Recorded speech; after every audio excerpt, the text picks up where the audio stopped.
Well, island nations are often on the front lines of climate change, dealing with the risks of rising temperatures and sea levels. Among them are the Dutch islands of Bonaire, Sint Eustatius, and Saba in the Caribbean. But those small territories don't have reliable access to international support or climate change funding. That's because they're governed by the Netherlands and don't always have a direct seat at the negotiating table. For more on the situation in Bonaire, I've been speaking to Edison, Rijna, special envoy for the BES Islands.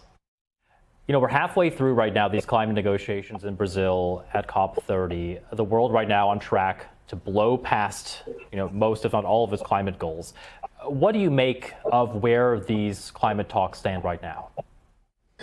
It's good to have us at the table while the climate talks are happening. And as you know, the islands which are not considered SIDS, the small island development states, are now joining forces in another group called the subnational island jurisdictions, which we started last year in COP29, and now are at the table with support of the European Union to convince or to get to the point where we can be considered besides SIDS by the United Nations, in order for the subnational island jurisdictions are also available to have climate financing, which now they don't.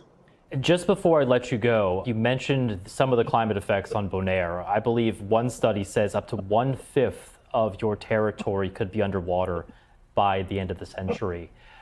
What gives you hope that your island will survive, that it won't end up underwater as those studies show?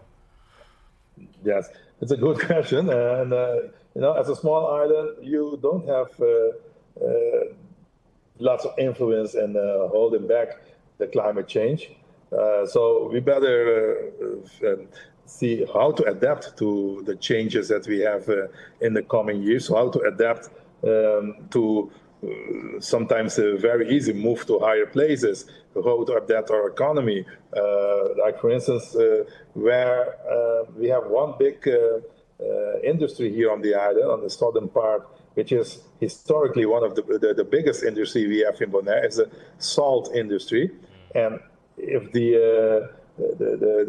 research is correct, like you say, 1/5 of the island will be underwater, so all the salt pans will be underwater, so there will be no producing salt anymore in Bonaire, which can cause some unemployment, economy distraction. So I really believe that with the help and also the financing that we can get from in organizations like World Bank or IMF or other organizations, we can definitely adapt and move on in a different world as we know it.